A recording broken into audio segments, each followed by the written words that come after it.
মুমিন সৈনিক, হে ইমানদার, জিন্দেগীর সফলতা যদি পেতে চাও, আসো আল্লাহর দ্বীনের সৈনিকের খাতায় নাম লিখে দাও। আল্লাহর দ্বীনের সৈনিক হয়ে বাঁচলে গাজী, মরলে শহীদ, এর পথেই জীবনের কামিয়াবি আর সফলতা।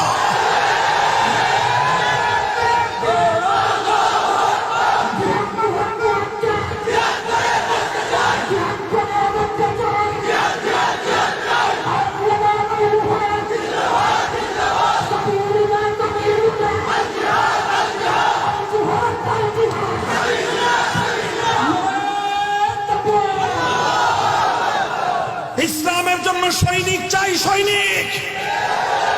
ইসলাম সৈনিক চায়।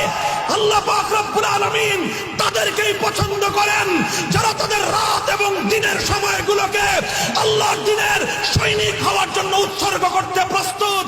আল্লাহ তাদেরকেই চান যখন ইসলামের জন্য ঘাম ঝরাতে হবে তারা ঘাম ঝরাতে প্রস্তুত। আল্লাহ তাদেরকেই চান ইসলামের জন্য যখন প্রয়োজন হবে অশ্রু ঝরাতে তারা চোখের অশ্রু ঝরাতে প্রস্তুত। আল্লাহ তাদেরকেই চান আল্লাহর দ্বীনের জন্য যখন প্রয়োজন হবে বুকের তাজা রক্ত দেওয়ার তখন রক্ত দিতে প্রস্তুত থাকতে হবে।